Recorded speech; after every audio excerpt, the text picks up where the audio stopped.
संश्लेषण क्या है? प्रकाश संश्लेषण एक कार्बोहाइड्रेट निर्माण करने की प्रक्रिया है जिसमें हरे पौधे सूर्य की प्रकाश की उपस्थिति में जल और कार्बन डाइऑक्साइड की सहायता से कार्बोहाइड्रेट ग्लूकोज का निर्माण करते हैं। तो photosynthesis is the process of formation of carbohydrate by trapping the solar energy in presence of carbon dioxide and water is called photosynthesis. ये रिएक्शंस हम लोग यहाँ पर दिखा सकते हैं। इक्वेशन दिखाना जरूरी है, जब भी तुम कोई क्वेश्चन लिखोगे उसका इक्वेशन संभवतः देना चाहिए। 6 CO2 6 molecule of carbon dioxide, 12 molecules of water, light and chlorophyll produce 1 molecule of glucose, 6 molecule of water and 6 molecule of oxygen. ये ऑक्सीजन जो है स्टोमेटा के छिद्र के द्वारा बाहर निकल जाता है पत्ररंध्र से, तो इस क्रिया को कहते हैं फोटोसिंथेसिस। चलिए हम लोग नेक्स्ट आगे बढ़ते हैं। तो चलो बच्चों हम लोग नेक्स्ट पॉइंट पे आगे बढ़ते हैं कि what does it occur. Photosynthesis की क्रिया होती कहाँ पे है? तो फोटोसिंथेसिस क्रिया जो होती है वो पत्तियों के मेसोफिल ऊतक में, तुम लोग पढ़े हो कि पत्ती को अगर हम लोग टीएस काटे तो upper epidermis and lower upper epidermis और नीचे को कहते हैं लोअर एपिडर्मिस। पत्ती का 2 जो भाग होता है और बीच वाले भाग को कहते हैं मेसोफिल ऊतक। तो ये पत्ती का संपूर्ण भाग जो होता है अपर और लोअर एपिडर्मिस के बीच में, उसको मेसोफिल ऊतक कहते हैं। उसी मेसोफिल ऊतक में लार्ज नंबर ऑफ क्लोरोप्लास्ट होते हैं, बहुत बड़ी संख्या में क्लोरोप्लास्ट होते हैं। और क्लोरोप्लास्ट जो होते हैं align with their flat surface parallel to the wall to get a incident light. ये लोग क्या करते हैं कि ज़्यादा संख्या में ये क्लोरोप्लास्ट जो है दीवार से आके, दीवार के पैरेलल आके सज जाते हैं ताकि सूरज की प्रकाश की किरणें जब आए तो सूरज की प्रकाश की किरणें परपेंडिकुलर इस पे आके गिरे, लंबवत रूप से सूरज की प्रकाश की किरणों को ये ग्रहण कर सके और फोटोसिंथेसिस की क्रिया को संपन्न करने में मदद करे। इस तरह से ये सजे हुए। ये चौथा point, pigment involved in photosynthesis. Photosynthesis के लिए कुछ वर्णक होते हैं, पिगमेंट कुछ वर्णक होते हैं जो मौजूद होते हैं क्लोरोप्लास्ट के ग्रेना नामक भाग में। जो वर्णक मदद करते हैं वह है क्लोरोफिल ए, जो ब्राइट और ब्लू ग्रीन कलर को ये देखने को मिलते हैं, ब्राइट एंड ब्लू ग्रीन होते हैं। क्लोरोफिल बी ये येलो एंड ग्रीन होते हैं, येलो और ग्रीन कलर में आते हैं। और जेंथोफिल ये येलो कलर का होता है और कैरोटीनॉइड ये येलो टू ऑरेंज दिखते हैं। ये पेपर क्रोमेटोग्राफी में ये जो है ये अलग अलग, अगर हम लोग सेपरेट करके ये कलर देखें सब क्लोरोफिल को तो ये अलग अलग कलर का ये होते हैं। लेकिन इन्हीं चारों का कंबाइंड इफेक्ट होता है पत्तियों में। इन चारों का कंबाइंड इफेक्ट, मतलब चारों का अगर एक साथ अगर देखें तो इफेक्ट क्या होता है, वो ग्रीन कलर जो हम पत्ती को देखते हैं ग्रीन कलर, ये चारों का कंबाइंड इफेक्ट के कारण होता है। ये जितने भी ये अलग अलग जो क्लोरोफिल हैं, पिगमेंट हैं, वो लोग क्या है, they observe light of specific wavelength. सब जो है अपना अपना स्पेसिफिक वेवलेंथ के लाइट को एब्जॉर्ब करते हैं। मतलब मान लो कि कोई 400 से 500 नैनोमीटर का करता है तो कोई 500 से 600 नैनोमीटर वेवलेंथ का करता है। Most photosynthesis takes place in red and blue light spectrum, ये याद रखोगे।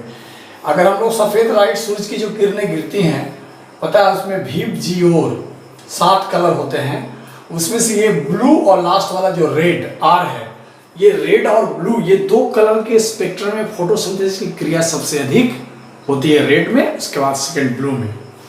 और ये तीसरा जो सबसे इंपॉर्टेंट पॉइंट है कि chlorophyll A is the chief pigment. इस चारों में से सबसे इंपॉर्टेंट पिगमेंट है क्लोरोफिल ए, जो फोटोसिंथेसिस क्रिया को आरंभ करता है, जो रिएक्शन सेंटर का निर्माण करता है PS1 एंड PS2 सिस्टम में। यही मुख्य है पिगमेंट है। और अदर जो 4 बच गए 3, chlorophyll B, xanthophyll and carotenoid, वो others are the accessory pigments, मतलब वो सहायक पिगमेंट का वर्ण का काम करते हैं और वो सोलर एनर्जी को ट्रैप करते हैं, विभिन्न वेवलेंथ के सोलर एनर्जी को, और वही एनर्जी फिर अंत में क्लोरोफिल ए को ही ट्रांसफर कर देते हैं। क्लोरोप्लास्ट का स्ट्रक्चर कैसा है? तो क्लोरोप्लास्ट जो अभी हमने बताया, तो क्लोरोप्लास्ट फोटोसिंथेसिस क्रिया में मदद करती है। स्ट्रक्चर क्लोरोप्लास्ट का एक चित्र अगर हम लोग बनाएं तो देखा जाता है क्लोरोप्लास्ट डबल वॉल्ड होता है, ये दो दीवार से ये बना हुआ रहता है। क्लोरोप्लास्ट में दो दीवार, outer layer and inter layer, एक इनर लेयर और एक आउटर लेयर, दो दीवार से ये बने रहते हैं, दो परत होता है। और इसके अंदर में एक लंबा खाली जगह स्पेस होता है जिसमें लिक्विड भरे हुए रहते हैं।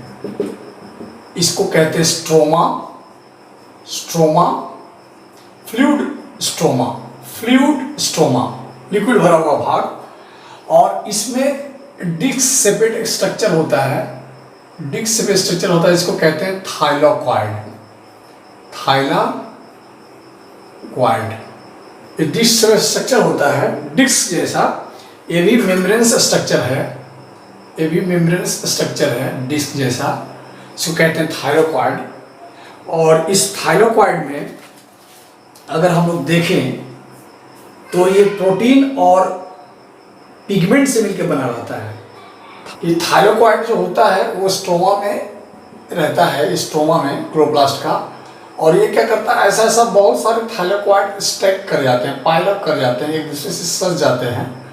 तो ये सजने के बाद इसको हम लोग कहते हैं ग्रेना थाइलाकॉइड, ग्रेना थाइलाकॉइड सज। इस तरह से कई बहुत सारे ग्रेना जो है, ये 10 से 100 की संख्या में ये ग्रेना जो है सजा हुआ एक साथ ये देखने को मिलता है। और इससे एक स्ट्रक्चर के द्वारा जुड़ा रहता है, इस स्ट्रक्चर को कहते हैं स्ट्रोमा लेमिला, स्ट्रोमा लेमिला या स्ट्रोमा थाइलाकॉइड, स्ट्रोमा थाइलाकॉइड भी इसको कहते हैं। अगर हम लोग डिस्क का अगर स्ट्रक्चर, एक हम ग्रेना का ये थाइलाकॉइड का स्ट्रक्चर अगर हम लोग बनाए, थाइलाकॉइड, एक थाइलाकॉइड एक जो डिस्क जैसा स्ट्रक्चर है, इसका स्ट्रक्चर बनाए तो ये भी मेम्ब्रेन बॉन्ड स्ट्रक्चर है, मेम्ब्रेन से घिरा हुआ रहता है और कुछ चीज से बना रहता है। ये कई प्रोटीन पाए जाते हैं बहुत सारे और पिगमेंट पाए जाते हैं, पिगमेंट पाए जाते हैं। प्रोटीन अगर देखें तो इसमें 355 किस्म का प्रोटीन पाया जाता है, 355। उसमें से 116 प्रोटीन जो होते हैं, 16 जो प्रोटीन होते हैं उसको कहते हैं integral membrane protein, integral membrane protein कहलाता है। उसमें से 4 प्रोटीन जो है, खास करके मेन प्रोटीन नंबर जो है वो है PS1 और ATP सिंथेटेज, ये दोनों ही पाए जाते हैं stroma thylakoid, stroma thylakoid, thylakoid के अंदर ये पाए जाते हैं। PS2 सिस्टम होता है प्रोटीन का, PS2 सिस्टम, ये पाए जाते हैं ग्रेना थाइलाकॉइड में। और एक और होता है इंपॉर्टेंट जिसको हम लोग कहते हैं साइटोक्रोम B6F, B6F एक साइटोक्रोम है, एक कॉम्प्लेक्स है। साइटोक्रोम B6F एक कॉम्प्लेक्स है जो इलेक्ट्रॉन ट्रांसपोर्ट करने में मदद करता है। ETS जो आप पढ़ोगे नेक्स्ट में, ETS इलेक्ट्रॉन ट्रांसपोर्ट सिस्टम में ये मदद करता है। तो इसकी क्रिया विधि को हम लोग 2 भागों में बांट के पढ़ सकते हैं, एक है लाइट रिएक्शन और दूसरा डार्क रिएक्शन। लाइट रिएक्शन मतलब प्रकाश की उपस्थिति में होगी ये फोटोसिंथेसिस क्रिया, और ये डार्क रिएक्शन का मतलब इसके लिए लाइट की आवश्यकता नहीं है। This is the light independent process और this is the light dependent process. इसका खोज किया था हीलमैन्स नामक वैज्ञानिक ने, इसलिए इसको हीलमैन्स रिएक्शन भी कहते हैं। परीक्षा में अगर आ जाए कि व्हाट इज हीलमैन्स रिएक्शन तो लाइट रिएक्शन लिखने से ही हीलमैन्स रिएक्शन होगा। और डार्क रिएक्शन क्या है, ये dark reaction independent, light independent reaction है और इसका खोज किया था कैल्विन नामक वैज्ञानिक ने, इसके साइकिल को खोज किया था, इसलिए इसको कैल्विन साइकिल भी कहते हैं। हीलमैन्स रिएक्शन में अगर हम लोग आगे देखें तो इसका साइट, ये लाइट रिएक्शन होता कहाँ है? लाइट रिएक्शन होता है, देखो क्लोरोप्लास्ट जो तुम लोग पढ़े थे स्ट्रक्चर, क्लोरोप्लास्ट का ये जो ग्रेना वाला भाग है, ये जो ग्रेना वाला भाग है तुम देख रहे हो, डिस्क शेपेड स्ट्रक्चर जो पाइल्स होकर करेंसी ऑफ सिक्का की तरह सज गया है, इसको ग्रेना कहते हैं, एक एक को थायरोकाइट कहते हैं। और तो ये हो गया। बाकी जो ये जो भाग बच गया अंदर में ग्रेना को छोड़ करके, ये जो पूरे अंदर में जो फ्लूइड भरा हुआ उसको स्ट्रोमा कहते हैं। तो स्ट्रोमा वाले भाग में होता है डार्क रिएक्शन।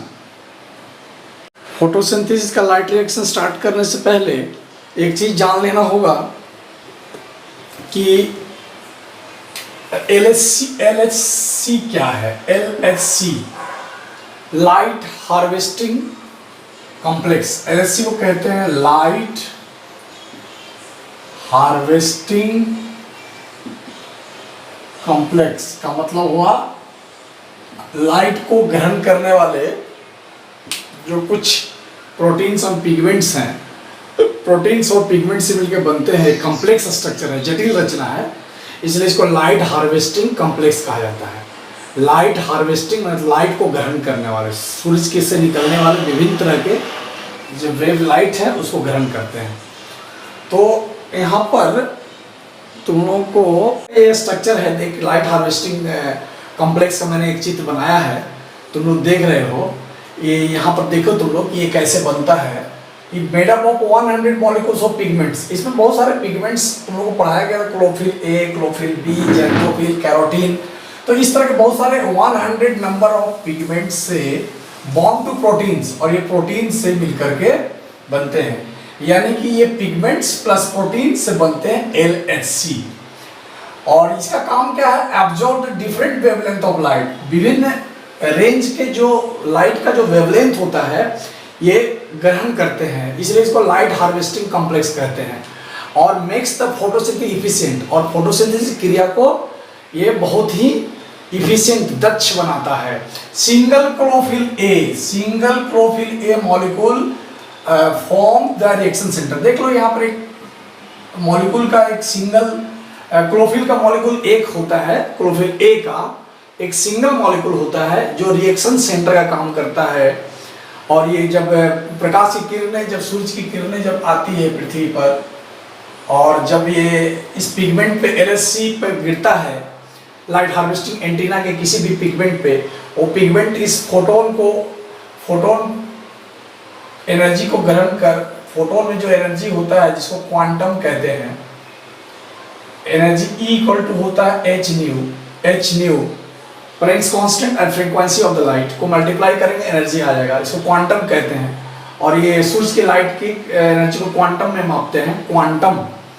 तो ये जब पड़ता है इसमें, तो देखो इस तरह से पिगमेंट ग्रहण करने के बाद में ये रिएक्शन सेंटर पे जाता है। और क्लोरोफिल क्या होता है? क्लोरोफिल जो है ये, इससे इलेक्ट्रॉन जो होता है, क्लोरोफिल जो है उत्तेजित होकर के क्लोरोफिल प्लस और इलेक्ट्रॉन माइनस में बदल जाता है। क्लोरोफिल अपनी बाहरी कक्षा से इलेक्ट्रॉन छोड़ देता है, और ये एनर्जी के रूप में इलेक्ट्रॉन जो निकलता है ये प्राइमरी एक्सेप्टर के द्वारा वहां पर ग्रहण कर लिया जाता है।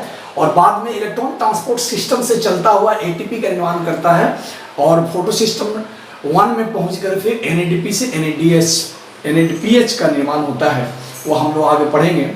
तो निश्चित रूप से हम लोग यहाँ पर देख लेते हैं कि LHC जो है लाइट हार्वेस्टिंग कॉम्प्लेक्स दो भागों में बांटा जा सकता है। इसको लाइट हार्वेस्टिंग कॉम्प्लेक्स जो सनलाइट की किरणों को जो हार्वेस्ट कर रहा है, जो ग्रहण कर रहा है अपने, उसको on the basis of absorption of wavelength of light. तो सबका अलग अलग वेवलेंथ होता है। तो ये लाइट हार्वेस्टिंग जो सेंटर होता है वो वेवलेंथ, अगर मान लो कि 680 नैनोमीटर का वेवलेंथ को अगर ग्रहण करने का सबसे अधिक क्षमता रखता है। रिएक्शन सेंटर जो यहाँ पर है, ये रिएक्शन सेंटर अगर मान लो कि 680 नैनोमीटर वेवलेंथ का लाइट को, मैक्सिमम लाइट को अगर ग्रहण करने की अगर क्षमता है, तो उसको हम लोग कहेंगे PS2, फोटो सिस्टम 2। परीक्षा में क्वेश्चन आता है कि PS680 क्या है, PS680 क्या है। तो PS680 क्या है? ये जो है एक PS फोटो सिस्टम 2 ऐसा फोटो सिस्टम है जो प्रकाश से निकलने वाली किरणें का जिसका अधिकतम वेवलेंथ 680 नैनोमीटर होगा उसको ग्रहण करता है, तो उसको PS2 कहते हैं। अब PS1 क्या है? जिसका क्लोरोफिल का रिएक्शन सेंटर क्लोरोफिल का रिएक्शन सेंटर, जिसका रिएक्शन सेंटर जो अधिकतम 700 नैनोमीटर वाले वेवलेंथ को ग्रहण कर सकता है, क्लोरोफिल का रिएक्शन सेंटर, तो उसको हम लोग कहेंगे फोटोसिस्टम 1। और रिएक्शन सेंटर जब 680 नैनोमीटर का ग्रहण करेगा तो उसको हम लोग कहेंगे फोटोसिस्टम 2। तो आशा करते हैं बच्चों तुम लोग इसको समझ गए होंगे। आगे हम लोग बढ़ते हैं। Is the photosynthesis first phase which depends on the light, which is depend on the light of the sun, so it is called light dependent reaction and it is a photochemical phase। मतलब ये प्रकाशकीय रासायनिक क्रिया है, प्रकाशकीय रासायनिक अवस्था है जिसमें निम्नलिखित घटनाएं घटती हैं। इसमें होता है ऑब्जर्प्शन ऑफ लाइट, सूर्य की किरणें का ऑब्जर्प्शन होता है। यहाँ पर अगर देखो तो ये LHC है, ये मैंने इसके पहले बताया था, LHC लाइट हार्वेस्टिंग कॉम्प्लेक्स, जो कि पिगमेंट, बहुत सारे पिगमेंट और बहुत सारे मॉलिक्यूल्स से मिलकर, प्रोटीन से मिलकर बना है। 100 नंबर ऑफ पिगमेंट्स और बहुत सारे प्रोटीन से मिलकर बना है। लाइट हार्वेस्टिंग कॉम्प्लेक्स दो तरह का है, एक PS2 एंड एक PS1। PS2 में 680, PS2 जो होता है, PS2 है ये 680 नैनोमीटर का वेवलेंथ को एब्जॉर्ब कर सकता है, ग्रहण कर सकता है। और ये जो PS1 है ये सूरज से निकलने वाले 700 नैनोमीटर के लाइट वेवलेंथ के किरणों को अधिकतम ग्रहण कर सकता है, इसलिए इसको PS1 सिस्टम कहते हैं। क्योंकि उसका जो दूसरा है एक्साइटेशन ऑफ क्लोरोफिल, जैसे ही ये क्लोरोफिल को सनलाइट मिलता है तो इसमें पता है तुम लोग को, जो क्लोरोफिल ए होता है, मैंने बताया था, क्लोरोफिल ए जो होता है, क्लोरोफिल ए वो क्या करता है, इलेक्ट्रॉन को, बाहरी कक्षा से इलेक्ट्रॉन को एक्साइट हो जाता है, फोटोन की एनर्जी जब मिलता है एक्साइट होकर के इलेक्ट्रॉन को छोड़ देता है। और छोटा हुआ जो इलेक्ट्रॉन होता है एक्सेप्टर के द्वारा, ये इलेक्ट्रॉन क्या होता है, ये इलेक्ट्रॉन जो है एक्सेप्टर के द्वारा ग्रहण कर लिया जाता है। इलेक्ट्रॉन एक्सेप्टर जो होता है PS2 सिस्टम में, जो इलेक्ट्रॉन एक्सेप्टर यानी इलेक्ट्रॉन को ग्रहण करने वाला जो साइटोक्रोम का जो सिस्टम होता है वो उसको ग्रहण करता है। और ग्रहण करने के बाद में जो है ETS ये आगे बढ़ता है, electron transporting system, electron transporting system ETS के द्वारा ये आगे बढ़ता है। यहाँ से अप हिल ऊपर जाता है, यहाँ से डाउन हिल नीचे, फिर जो है लाइट हार्वेस्टिंग सेंटर दूसरा सेंटर में PS1 में पहुँचता है यहाँ से, और फिर जो है आगे अप हिल आगे बढ़ता है। और यहाँ पर इलेक्ट्रॉन एक्सेप्टर जो दूसरा होता है PS1 सिस्टम का, वो उसको ग्रहण करता है। फोटोलिसिस ऑफ वाटर, ये क्या होता है, यहाँ पे जल का विखंडन होता है, यहाँ पे जल का विखंडन होता है, जो पानी होता है वाटर, तो ये क्रिया भी ये यहाँ पर होती है। वाटर स्प्लिटिंग सेंटर होता है जहाँ पानी को तोड़ दिया जाता है 4H+ आयन O2, और ये O2 जो होता है ये पत्तियों के स्टोमोटा से बाहर निकल जाता है। पानी का टूट जाना जो इसमें होता है क्लोरोफिल में, ये बहुत ही इंपॉर्टेंट क्रिया है, क्योंकि पूरे प्लानेट, पूरी पृथ्वी जो अर्थ है उसमें ऑक्सीजन की कमी को पूरा अगर करता है तो ये फोटोलिसिस ऑफ वाटर करता है। और दूसरी बात है कि बाद में जो इलेक्ट्रॉन की जो कमी होती है, यहाँ पर देखो 4e इलेक्ट्रॉन बना, इलेक्ट्रॉन जो है फिर जो है ये क्रिया चलते रहती है फोटोलिसिस के वाटर, और इलेक्ट्रॉन की क्रिया को जो यहाँ पर डिफिशियंट होता है, इलेक्ट्रॉन की कमी का डिफिशियंट जो कमी होता है, लॉस होता है, वो लॉस नहीं होने देता, और इलेक्ट्रॉन यहाँ बार बार ये यहाँ से देते रहता है। और इसी दौरान जब इलेक्ट्रॉन ट्रांसपोर्ट सिस्टम के द्वारा जब इलेक्ट्रॉन फ्लो होता है तो इसके अंदर जो फोटोन को जो एनर्जी होता है, उस एनर्जी के कारण जो है ADP, एक एडेनोसिन ट्राइफॉस्फेट का नाम सुने होंगे, ADP, ये जो ग्रेना भाग में जो स्थित होता है, वो ADP जो है इनऑर्गेनिक फास्फेट IP के साथ रिएक्शन करके ATP का निर्माण करता है, एडेनोसिन ट्राइफॉस्फेट का निर्माण करता है। इलेक्ट्रॉन ट्रांसपोर्ट सिस्टम के दौरान ही ADP adenosine diphosphate inorganic phosphate के साथ जुड़ करके बना लेता है ATP, और ये हाई एनर्जी, ये जो है हाई एनर्जी केमिकल है, और यही ATP जो है जमा हो जाता है लाइट रिएक्शन के समय, और डार्क रिएक्शन के समय ये काम आता है हाई एनर्जी ग्लूकोज की क्रिया, ग्लूकोज बनने में, कार्बोहाइड्रेट बनने में।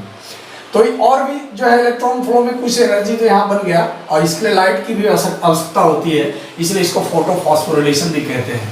नेक्स्ट अगर हम B6F साइटोक्रोम का एक कॉम्प्लेक्स होता है जो इलेक्ट्रॉन ट्रांसपोर्टिंग सिस्टम का एक जटिल रूप से एक सीरीज में आगे बढ़ाता हुआ इलेक्ट्रॉन को लेके चलता है, और उसी दौरान में यहाँ पर एडेनोसिन डाइफॉस्फेट इनऑर्गेनिक फास्फेट से जुड़कर एटीपी का निर्माण करता है, जो कि बहुत ही हाई एनर्जी केमिकल होता है, और ये आगे काम में आता है डार्क रिएक्शन में कार्बोहाइड्रेट बनने में। फिर formation of high energy chemicals, देखो हाई एनर्जी केमिकल्स यहाँ पर क्या क्या बना, एक एटीपी बना और दूसरा बना आकर के यहाँ पर NADPH हो गए। Figure Z scheme of light reaction. तो ये जो लाइट रिएक्शन तुम लोग पढ़े, जो सूर्य के प्रकाश की उपस्थिति में होने वाले जो प्रकाश संश्लेषण की जो क्रिया होती है, अगर तुम ये देखो तो जेड की तरह देखने में लग रहा है। देखो LS से यहाँ गया, फिर यहाँ आया, फिर यहाँ गया, ये देखने में जेड की तरह लगता है, इसलिए इसको Z scheme of light reaction भी कहते हैं। तो बच्चों यहाँ पर तुम देख लो कि हमें क्या क्या बना। लाइट रिएक्शन में हमें दो चीज बन के आया है। यहाँ पे लाइट रिएक्शन के बाद हमें जो बन के मिला, एक बना तुम्हारा ATP, एक बना ATP और दूसरा बना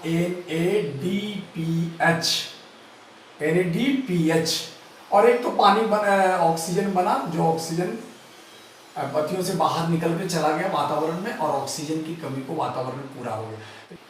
तो चलो बच्चों हम लोग आगे देख लेते हैं। डार्क रिएक्शन में हम लोग पढ़ते हैं कि जो लाइट के बिना जो प्रकाश संश्लेषण क्रिया होती है वो किस तरह से संपन्न होती है। तो चलिए हम लोग उसका देख लेते हैं। यहाँ पे ब्लैक बोर्ड पे, व्हाइट बोर्ड पे मैं यहाँ लिखा हूँ कि डार्क रिएक्शन, अंधेरे में होने वाली क्रिया। यानी एक्चुअली अंधेरे का मतलब ऐसे नहीं कि रात में होती है, ये दिन में भी होती है, लेकिन इसके लिए लाइट का होना कोई आवश्यक नहीं है। इसे लाइट से कोई मतलब नहीं है, इसलिए इसको लाइट इंडिपेंडेंट रिएक्शन कहते हैं। और इसको सबसे पहले कैल्विन नामक वैज्ञानिक ने खोज करके पूरा ये डार्क रिएक्शन वाला जो हिस्सा है, सेकेंड स्टेप है ये फोटोसिंथेसिस का, ये पूरी ढंग से खोज किया था।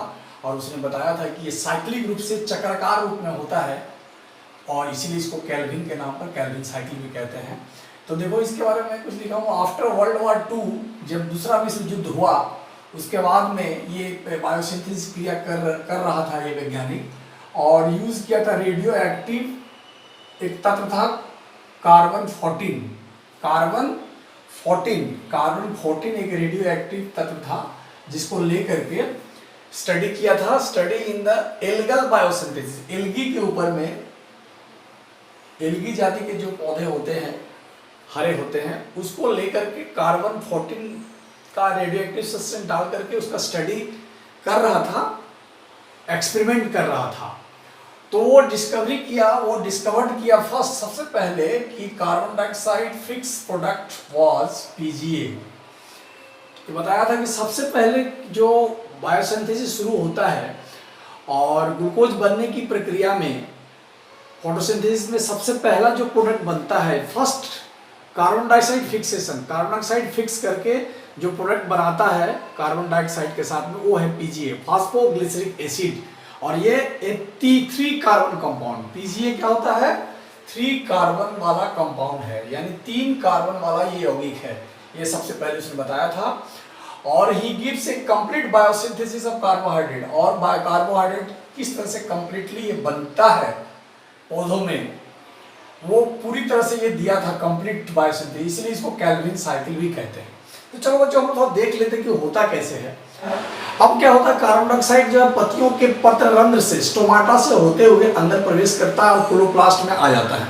तुम लोगों को बताया गया था क्लोरोप्लास्ट में 2 भाग होता है, एक होता है ये ग्रेना जिसमें फोटोसिंथेसिस की क्रिया लाइट रिएक्शन हो चुका है, और दूसरा होता है स्ट्रोमा, ये वाला जो भाग जो खाली जगह है, इसमें भी बहुत सारे प्रोटीन्स और कोएंजाइम्स होते हैं जो फोटोसिंथेसिस के सेकेंड फेज को करते हैं। जैसे कि देखो RUMP, रिबुलोज मोनोफॉस्फेट, ये 5 कार्बन वाला यौगिक है, तुम लोग देख रहे हो। ये RUMP यहाँ पे है क्लोरोप्लास्ट के अंदर स्ट्रोमा वाला भाग में, क्योंकि डार्क रिएक्शन क्रिया स्ट्रोमा वाला भाग में होता है। तो यहाँ पर रिबुलोज मोनोफॉस्फेट 5 कार्बन वाला यौगिक है। जैसे ही कार्बन डाइऑक्साइड अंदर आता है, वो कार्बन डाइऑक्साइड को ग्रहण कर लेता है और उसके साथ रिएक्शन करके, प्रतिक्रिया करके एक 6 कार्बन वाला यौगिक बनाता है। देखो 5 कार्बन इसके पास है, एक कार्बन कार्बन डाइऑक्साइड के पास 5 है, 6 कार्बन वाला एक यौगिक बनाता है जो अनस्टेबल होता है, अस्थायी होता है, इसलिए वो टूट जाता है। और टूटने के बाद में 3 कार्बन वाला यौगिक बनाता है, तो कितना बनेगा? 2 बनेगा, 2 यूनिट बनेगा। तो 3 कार्बन वाला 2 यौगिक बनाता है जिसको पीजीए कहते हैं, यानी कि पीजीए का 2 मॉलिक्यूल बनता है, इसको फॉस्फोग्लिसरिक एसिड कहते हैं। फॉस्फोग्लिसरिक एसिड पीजीए का 2 मॉलिक्यूल बनता है। ये पहला अस्थाई यौगिक है। ये क्वेश्चन आता है, शॉर्ट क्वेश्चन, कि फोटोसिंथेसिस में बनने वाला पहला अस्थाई यौगिक का नाम बताओ। वो है पीजीए, और यही पीजीए आगे बढ़ते हुए शुगर, ग्लूकोज, कार्बोहाइड्रेट का निर्माण करता है। तो चलो बच्चों, हम लोग आगे देखते हैं कि क्या हुआ यहाँ पे, कि यहाँ पर अगर 6 मॉलिक्यूल RUMP रिबुलोज मोनोफॉस्फेट को लेते हैं 5 कार्बन वाला, तो 6 कार्बन डाइऑक्साइड भी लेते हैं, तो यहाँ पर 2 मॉलिक्यूल बन रहा था, तो 12 मॉलिक्यूल ऑफ पीजीए बनेगा। ये तो समझ में आ गई बात कि फॉस्फोग्लिसरिक एसिड का 12 मॉलिक्यूल बनेगा जो अस्थाई होगा। This is the first stable compound in the process of photosynthesis. अब देखो पीजीए से यहाँ पर G3P बन रहा, मतलब ग्लिसरल्डिहाइड 3 फॉस्फेट, मतलब ग्लिसरल्डिहाइड के कार्बन 3 नंबर पोजीशन पे एक फॉस्फेट होगा, इसलिए इसको ग्लिसरल्डिहाइड 3 फॉस्फेट कहते हैं। तो ये पीजीए से ग्लिसरल्डिहाइड फॉस्फेट बना। इसके लिए क्या, देखो एटीपी जो बना था हमारा लाइट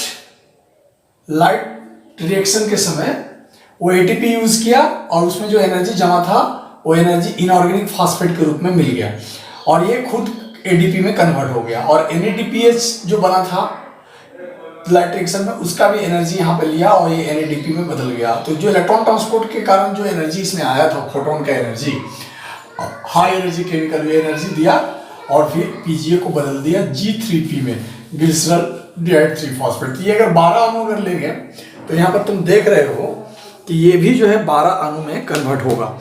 ये भी जो है 12 G3P ग्लिसरल्डिहाइड के 12 अणु यहाँ पर बनेंगे। तो ये 12 अणु में से देखो 2 अणु यहाँ निकल जाएंगे ग्लिसरल्डिहाइड फॉस्फेट के, और दोनों अणु आपस में जुड़ जाएंगे, और जुड़ने के बाद बनेगा कार्बोहाइड्रेट, ग्लूकोज, सुक्रोज, फैट इत्यादि का सिंथेसिस यहाँ पर से होगा। और बाकी जो 10 अणु बच जाएंगे, यहाँ पर 12 में से 2 निकल गए, तो कितने बच गए? यहाँ पर 10 अणु बच गए। 10 अणु, 10 मॉलिक्यूल्स ऑफ G3P यानी कि ग्लिसरल्डिहाइड फॉस्फेट, ये बदल जाएंगे राइबोस फॉस्फेट का 6 अणु का निर्माण करेगा। ये राइबोस फॉस्फेट का 6 अणु का निर्माण होगा, और फिर जो है ATP से एनर्जी यहाँ पर लेगा, ATP कन्वर्ट हो, क्योंकि ATP बहुत सारा जो निर्माण हो चुका रहेगा, वो ATP का यहाँ पर यूज किया जाएगा मॉलिक्यूल्स का। फिर 6 ATP का मॉलिक्यूल यूज करके यहाँ पर ये जो है फिर से RUMP राइबोलोज मोनोफॉस्फेट में बदल जाएगा। तो देखो ये चक्र के रूप में ये क्रिया चल रही है, साइक्लिक रूप में, चक्र के रूप में चल रही है। तो इसीलिए हमको कैल्विन साइकिल कहते हैं इसको, क्योंकि कैल्विन ने इसका खोज किया था, इसीलिए इसको कहेंगे Calvin cycle, cycle of Calvin या कैल्विन साइकिल इसको हम लोग कहेंगे। देखो बच्चों, कभी कभी एक क्वेश्चन आता है, फोटोसिंथेसिस के कंपोनेंट क्या हैं, उनके रोल क्या हैं, और उनका सोर्स क्या है। बहुत इंपॉर्टेंट क्वेश्चन कि वाटर चाहिए, कार्बन डाइऑक्साइड चाहिए, पिगमेंट्स, क्लोरोफिल चाहिए और लाइट चाहिए। ये 4 पिगमेंट्स हैं। तो ये 4 पिगमेंट्स में सबका स्रोत क्या है, कहाँ से मिलता है? तो पानी कहाँ से मिलता है, इसका स्रोत क्या है? स्थलीय जो पौधे होते हैं वो रूट हेयर, अपने मूल रोमों की सहायता से, रूट हेयर की सहायता से मिट्टी से जल को अवशोषित करते हैं। और जो जलीय पौधे जो जल में रहते हैं वो अपने पानी में डूबे हुए रहते हैं, और पूरे बॉडी की सहायता से डिफ्यूजन और ऑस्मोसिस के द्वारा, विसरण और प्रासरण के द्वारा वो ग्रहण कर लेते हैं, क्योंकि उसमें रूट हेयर, मूल रोम का विकास जलीय पौधों में नहीं होता।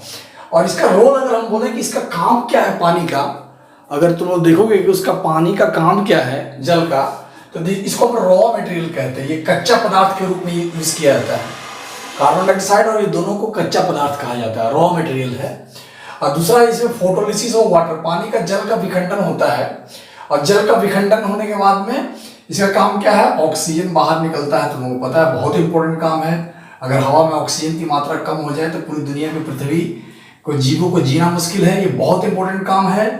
वाटर का जल विखंडन से ऑक्सीजन निकलता है, H+ आयन का बनना, और इलेक्ट्रॉन बनता है जो ईटीएस, इलेक्ट्रॉन ट्रांसपोर्ट सिस्टम से आगे बढ़ता हुआ ग्लूकोज के निर्माण करने में, एटीपी एनर्जी बनाने में मदद करता है। नेक्स्ट देखो कार्बन डाइऑक्साइड। कार्बन डाइऑक्साइड का स्रोत कहाँ से मिलता है पता है आपको? एयर में, हवा में 0.03% उपस्थित है, वहां से स्थलीय पौधे लेते हैं।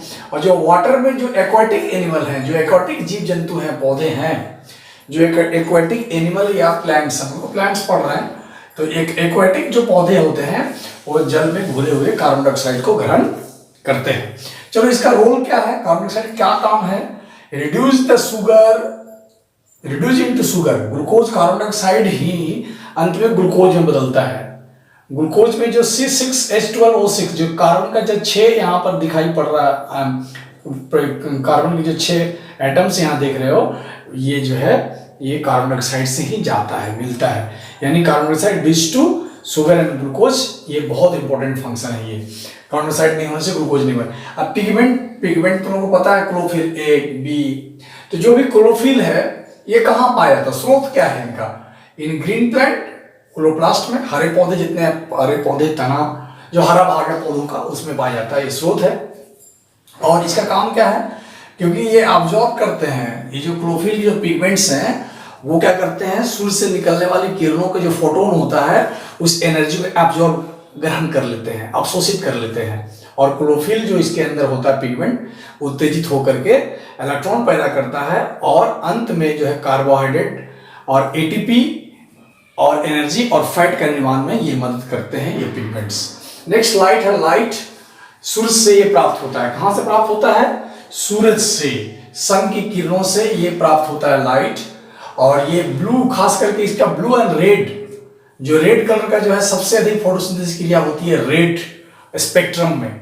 लाइट का जो रेड वाला स्पेक्ट्रम होता है, रेंज होता है, उसमें जो है सबसे अधिक फोटोसिंथेसिस क्रिया होती है। और सेकंड पोजीशन है ब्लू का। तो ये देखो लाइट का काम क्या है। Number 1, opening of the stomata. पत्ती में जो स्टोमाटा होता है, पत्ररंध्र जिसको कहते हैं, पत्ती में जो छोटे छोटे छिद्र पाए जाते हैं, स्टोमाटा, पत्ररंध्र, वो जो है बंद रहता है और लाइट जैसे गिरता है तो खुल जाता है। देखो यहाँ पर खुल गया, ओपन कर गया, पत्ररंध्र, स्टोमाटा खुल गया। स्टोमाटा खुल गया तो अंदर में जो है ऑक्सीजन, कार्बन डाइऑक्साइड का आदान प्रदान शुरू होगा, लाइट अंदर जाएगा और इस तरह से क्लोरोप्लास्ट में जाकर के सोलर फोटोन जो है एक्साइट करेगा। जो सोलर एनर्जी जो होता है, लाइट का जो सोलर एनर्जी होगा वो अंत में केमिकल एनर्जी ग्लूकोज में बदल जाएगा।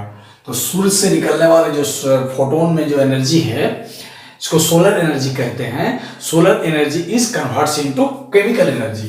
ये देखो एक लास्ट क्वेश्चन हम लोग यहाँ पढ़ेंगे, फोटोसिंथेसिस का महत्व मिल जाएंगे। तो पहला है कि फूड सिंथेसिस। लोग पता है कि अंत में जो कार्बोहाइड्रेट का निर्माण होता है और solar energy is converts into, अभी तो लोग बताए थे कि solar energy is converted into chemical energy. ये बहुत इंपॉर्टेंट काम है, बहुत ही इंपॉर्टेंस है। इसलिए इसको ऑटोट्रॉफ जो पौधे हैं, जो हरे होते हैं, वो अपना भोजन स्वयं बना लेते हैं। ये फूड सिंथेसिस, ये बहुत ही महत्वपूर्ण है। इसके अलावा कार्बोहाइड्रेट के अलावा फैट भी बनते हैं, प्रोटीन्स भी बनते हैं, अमाइनो एसिड बनते हैं, कुछ पिगमेंट्स वगैरह भी ये इसके द्वारा निर्माण होता है, फोटोसिंथेसिस के द्वारा। अच्छा, नेक्स्ट हम लोग पॉइंट पढ़ते हैं कि ऑक्सीजन एंड कार्बन डाइऑक्साइड का बैलेंस। दूसरा बहुत इंपॉर्टेंट जो महत्व है वो है ऑक्सीजन एंड कार्बन डाइऑक्साइड का बैलेंस। ये आसानी से तुम लोग लिख सकते हो। एक हरे पौधे तुम लोग देखते हो, 2 तरह की क्रिया होती है, रिस्पिरेशन, सांस लेने की क्रिया, और फोटोसिंथेसिस, प्रकाश संश्लेषण क्रिया, जो कि ये एनिमल नहीं कर सकते। ये एनिमल नहीं, जंतुओं में ये क्रिया नहीं होती। ये बहुत इंपॉर्टेंट कैरेक्टर है, जिसके कारण तुमको पता है कि श्वसन की क्रिया के समय ऑक्सीजन लेते हैं पौधे और कार्बन डाइऑक्साइड छोड़ते हैं। और वही जब प्रकाश संश्लेषण, फोटोसिंथेसिस करते हैं तो उल्टी होती है, कार्बन डाइऑक्साइड लेते हैं और ऑक्सीजन छोड़ते हैं। तो यहाँ पर देखो दोनों ही क्रिया हो रही है। एक बार कार्बन डाइऑक्साइड को छोड़ रहे हैं और वही जो गंदा कार्बन डाइऑक्साइड जो पॉल्यूशन फैला रहा है, उसी कार्बन डाइऑक्साइड को फिर गर्म भी कर ले रहे हैं और फिर से ऑक्सीजन को छोड़ दे रहे हैं। तो इस तरह से वातावरण में ऑक्सीजन और कार्बन डाइऑक्साइड का संतुलन बनाकर रखना पौधों का बहुत ही इंपॉर्टेंट कार्य है। यानी कि वातावरण को शुद्धि करना, वातावरण को प्योर करना, प्यूरिफाइड करना, ये बहुत इंपॉर्टेंट काम है। और इस तरह से ऑक्सीजन कार्बन डाइऑक्साइड का बैलेंस बना रहता है। Last, source of all energy, क्योंकि प्रकाश संश्लेषण की क्रिया के द्वारा ही जितने भी दुनिया में, अगर हम लोग अगर देखें तो जितने भी स्रोत हैं दुनिया में ऊर्जा के, जितने भी फॉसिल्स फ्यूल तुम लोग देखोगे, फॉसिल्स फ्यूल, जितने भी फॉसिल्स फ्यूल्स हैं, जलावन है, फॉसिल जीवाश्म है, चाहे वो पेट्रोल हो, कोयला हो, लकड़ी हो, जितने भी फॉसिल्स फ्यूल्स है, किरासन तेल हो, डीजल हो, ये जितने भी फॉसिल्स फ्यूल बनते हैं, सूरज की ऊर्जा जो है आती है पौधों में, उससे कोयला बनता है, जीव जंतुओं में आता है, जीव जंतुओं का शरीर जब जमीन के अंदर देता है पेट्रोल बनता है, डीजल बनता है, लकड़ी में ऊर्जा है। इसके अलावा भी आपको पता है कार्बोहाइड्रेट, इसके अलावा जितने भी तरह के हम लोग अनाज, दाल, मीट, मांस, मछली, अंडा जो भी खाते हैं, सभी में अगर देखा जाए तो ऊर्जा वो अल्टीमेट सोर्स ऑफ एनर्जी जो है सूरज का ही है, जो पृथ्वी पे पहुंच पाता है, सभी जंतुओं में जाता है, वो प्रकाश संश्लेषण क्रिया के द्वारा ही जाता है। तो चलो बच्चों, यहाँ पर मैंने इंपॉर्टेंस बता दी, और इसी के साथ आज का फोटोसिंथेसिस का चैप्टर, एक कंप्लीट चैप्टर तुम लोग को यहाँ पर खत्म होता है। और तुम लोग को मैं, जो लोग भी बच्चे नए आए हो, मेरा जो चैनल है ABS Asha bio study, Asha bio study जो हमारा चैनल है, Asha bio study, ABS short form में कहते हैं इसको, सभी लोग सब्सक्राइब कर लें, और जो बेल का जो आइकन आता है, उस बेल आइकन पर भी क्लिक कर दें, ताकि आने वाले हमारे सारे वीडियोस नोटिफिकेशंस डायरेक्ट तुम आपके मोबाइल पे मिलते रहें, और आप लगातार इस तरह से क्लासेस करते रहें। तो